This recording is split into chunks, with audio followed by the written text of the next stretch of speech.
Welcome to Backstage with Richard Ridge. The Tony Award-winning Best Musical Fun Home will play its final New York performance on September 10th, and I'm at the legendary Sardi's to sit with the show's 4 stars, Michael Cerveris, Judy Kuhn, Beth Malone, and Emily Skeggs, to reminisce about this groundbreaking musical. Enjoy.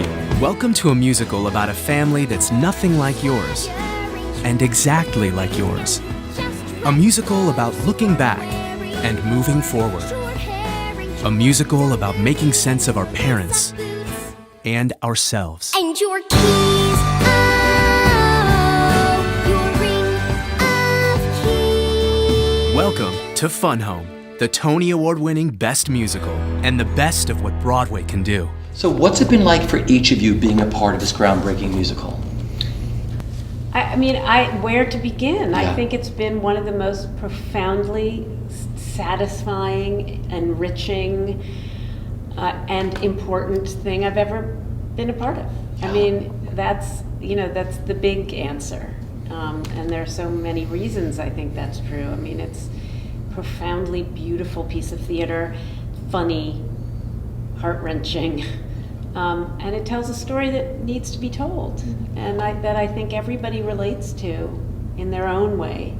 I've never been thanked so much for the work I'm doing on stage, ever, by an audience. Yes. Yeah. I mean, people after the show, they say thank you, or sometimes when they're from their seats. As we're Yeah. take our curtain call, they say. So, what else do you want? Yeah, that's great. You're right, totally. Emily, for you? We always have each other's backs and, are always there for each other, and it's a beautiful thing.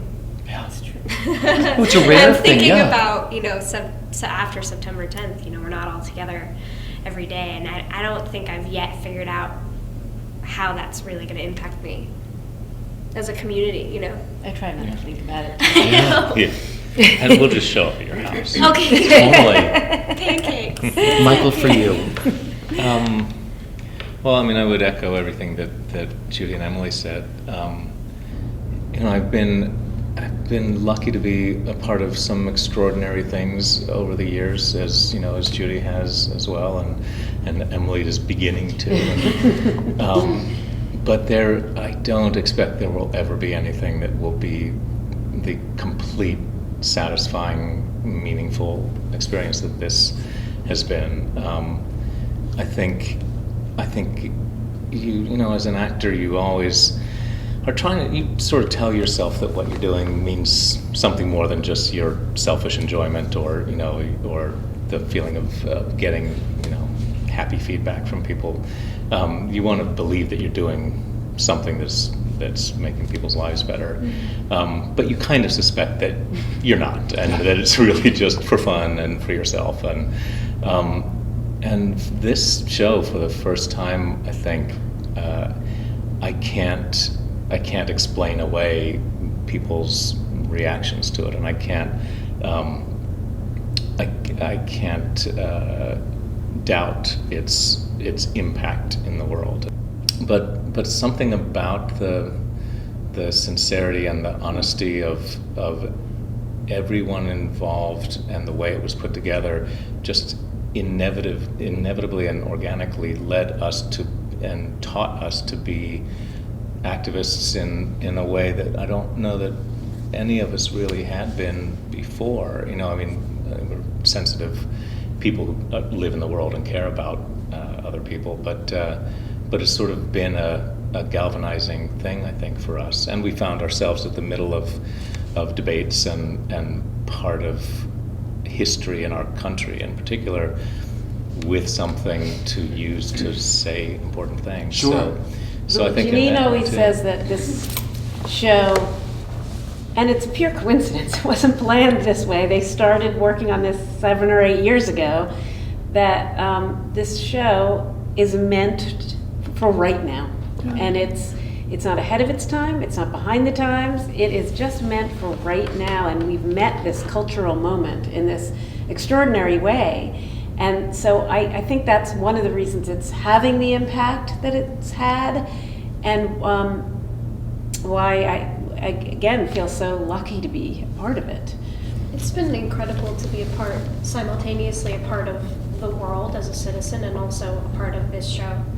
Like, remember the day the marriage equality passed? Yeah. And it was also Pride. Mhm. I'll never forget that day. Like, Yeah. not only did we have this incredible thing happen in our country, but then we got to come together and tell this story as Yeah. a testament to that And you thing. could feel in the audience felt like the world had shifted, and this show was a part of that. And you know, it was very emotional night. Yeah. You know, I want to touch on something you said about you have this amazing creative team that you all got to work with on this show. Has working on Fun Home made you better actors? Definitely. Tell me how. Definitely. Yeah. You know, Lisa and Janine and Sam, our director, are truth seekers. They really, they are never looking for what's the thing that'll, like, you know, be cool Get or them, cute yeah. or will make the show a success. They're always looking for what is the truth of this moment. What does the story need to tell at this moment? And I've never seen writers or director be so brave to throw out things that worked beautifully because it didn't work well enough. Yeah. And I, you know, I've been working on this piece for a long time, almost 5 years now, and there was every now and then you kind of go, oh, you're cutting that, and then I just started to go, you know what? They know what they're doing. I trust them so much. I mean, just given, I mean, there, you know, songs that people will never hear that used to be there, but also, you know, they just, and this was Sam Gold, who, you know, we had this hit show at the Public Theater in a proscenium, and we thought it was perfect. Yeah. And we were all scared about moving uptown and moving into a bigger theater. And then he said to our also very brave producers, you know, I think if we're going to move it uptown, we just don't want to just put the same production in a bigger theater. I would like to reimagine it. And I think actually it will work better in the round. And they all said, okay.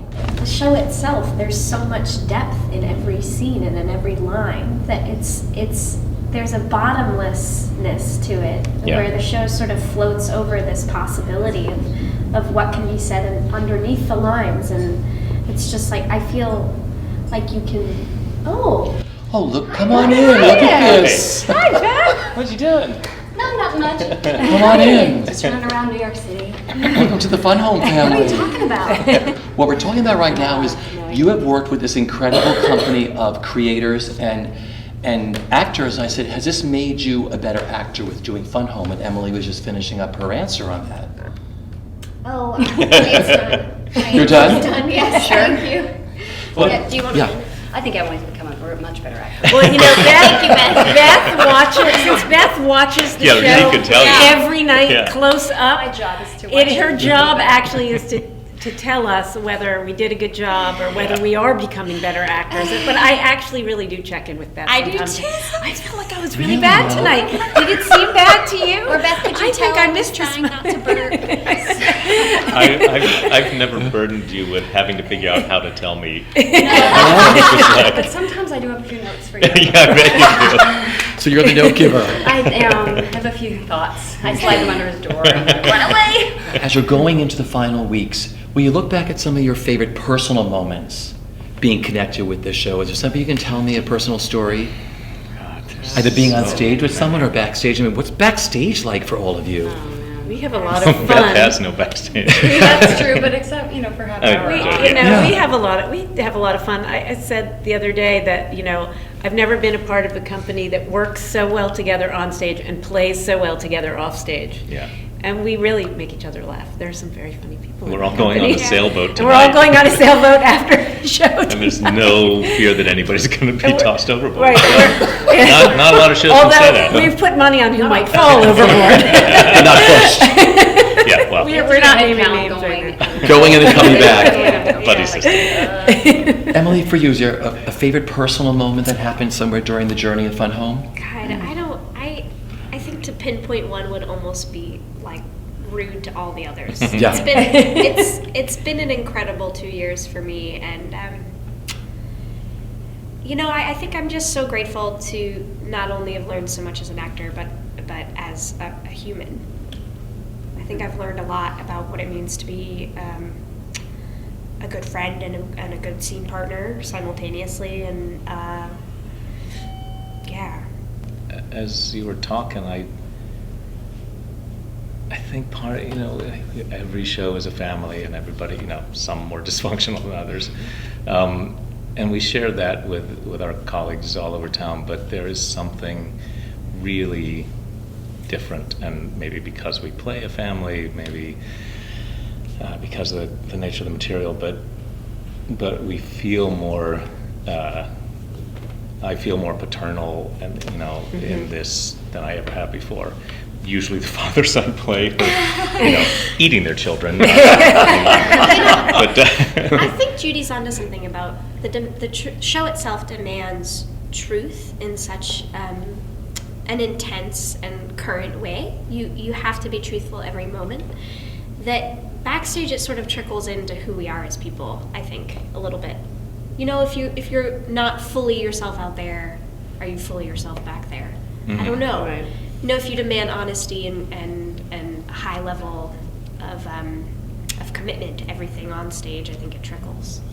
We have 3 generations Yeah. in our company. It's very unusual, We have the older folks, and we have the 20-somethings, and we have our little kids. And everybody brings very different work experiences and life experiences. Everyone's at different places in their lives, and I think we have a huge amount of respect for all those things that everybody brings and where everybody's going or has been. And the kids certainly keep us honest and give us great energy. And I think there's an unusual makeup to our company too, which I just think adds to that specialness of it. Beth, favorite personal moment for you during this whole run? Oh, wow. Have we talked about Beach Creek or anything like Oh, that? no. Yeah, there was a time we went to Beach Creek. Judy didn't go, but Emily and Michael and Joelle and I went to Beach Creek, which is where our show takes place. And then we were rehearsing after we had been there, and we were all filled up with the trip there and the experience and seeing and touching and sleeping in the house and going to the house that he was restoring. Bruce was restoring this house at the time of his death. And then we were in rehearsal one day, and then it all just kind of just was in the room with us, and in a way that I've never been before. I was just I need to weep, and I need you to hold me now. So that happened. And then after Orlando, I just showed up at Michael's door, and I was like, I need to weep, and I need you to hold me now. And there's no place that I can go in my life except for to you, and that has been, I'm feeling very lucky. The coolest things that happen backstage, you said your dance parties and everything else. I mean, talk about backstage for me. My favorite new thing that the kids are doing is they've all started their own businesses. Yes. They've gotten very savvy about us closing, and they're all learning how to be entrepreneurs. So, Because they need to make that money. Yeah. They make that dough. And they're how old? How old is They're that? 9. They're all not. They're between the ages of 9 and 13. Zell started a face sketching business that I'm telling you, and he calls it. He comes up to you and he says, "Hey, later, do you think I could sketch your face?" And it could give sardines. And then he realized that his business was too narrow. Yes. So that not everyone wanted their face sketched. So he then expanded the business to be to-order drawings. Yes, it's would you So like to see yourself riding a dinosaur? Right. Well, I said I would like a drawing of a dinosaur, a dragon picnic. Okay. A dragon picnic. A dragon picnic, Nice. and by the end of the show, I had my dragon picnic. So good. I love it. Cole's a Like fortune Game of teller. Thrones. Yes. Cole's made a fortune teller machine. But they're also all now playing auditions, where they all audition for themselves backstage. I am glad I'm not there for Yeah. that. They haven't asked you to participate in this? That is not a game I don't need play. that list. We're not even getting called for auditions. Yes, we're not. By the kids. Where's my phone call? I'd like to do a reading of your new play. So other fun things for you two down at this end, backstage. Well, Gabby draws during the show in the map scene, and so at some point, I don't remember how or why, but a couple months ago, she started saying, you know, what should I draw today? And so we would have, like, you know, Tuesday tacos, and but then they one day she said, it was like Tuesday, and she said, Thursday thesis. I'm like, hey, who are you? And then what are you going to draw? And so she would draw these elaborate things, and then they started morphing into whatever she chose, like Saturday sumo. There was a Bruce sumo wrestler and a Allison sumo wrestler, and they would have captions, and they would have little slogans and stuff. So at the end of the show, I took them, and I now have them like lining the walls of my dressing room, and I have all these fantastic drawings from the insanely wonderful mind of Gabby Pizzola. We have fun upstage places. Oh, yeah, Judy. And important Joelle to does mention. crazy voices and accents and makes me laugh so hard. That. There's but that. Judy, like in the theme of like I need help getting places. Judy helps me get on stage every night. Yes. We could almost act it out. Yeah, Would do you like it. to? Okay, I'm gonna get. Can up. they stand here? Let's see. Let them rearrange these cameras. Oh my God! The act out. It Here goes we go. Go something ahead. like this. Beth, it's Fun Home the Musical. You have to get on stage now. Go! Exactly on that stage. It's like, very No good. exaggeration. No exaggeration. So Happens every So night. that's what we call if you places, come right? see the show before we close. It's when her Will cue have happened right before she comes now, up. when her cue light goes on now, the stage manager who's on deck doesn't say, Beth, there's your cue light. She says, Judy, there's Beth's cue light. Okay, so finally, what will you miss the most? Oh, God. Well, I think everything above, Oh, me, everything we've thank just. you. I'm going to see you more often. I Don't you think worry. everything Yeah. that we've just talked about, Yeah. you know, and Seeing it's hard each to other imagine every having day. another It feels so experience like permanent. this. Yeah. It feels so permanent because Yeah. we've come and gone and come and gone. Like we workshopped it, then went away, Yeah. then workshopped it, went away, then did a little lab production, then went away, then had a 29-hour reading, then went away, then came back and did another. And so it was always like, I'll see you next time. Yeah. Right. Yeah. I'm a little in denial that when that curtain comes down on September 10th, that's it. Like, No, we're going to go I know. home I feel and like, not. and then London, are we going to go? Yeah. Where's my phone call? I Yeah. think it's entirely possible on September 12th that we will all show up. Yeah. Right, I know. Yeah. And, just be really confused that the doors are locked. Well, we had this, we went away and came back so many times. We just had this joke that, it's our biannual Fun Home meet and greet on our first day of rehearsal. Hi, my Think favorite we- color is red. And I am playing the role. I think also it like Fun Home set the bar really high as to like projects that are important and mean something a lot to other people other than us and like the 100 fans that like the show. It's something that has meant a lot, I think, politically and socially in New York City and in America. Yeah. I think what other musical is gonna do that? Yeah. There's a story that the Sex Pistols' first gig apparently, was attended by 12 people. There are hundreds who claim to have been there, but there were apparently only actually 12 people. But those 12 people all went out and started a band. Okay. And it's that kind of thing that you hope will be the legacy of this, that young people who may not even have thought that the theater was a place. I mean, I hear this too. I never thought that theater was a place for me. I never thought musicals were.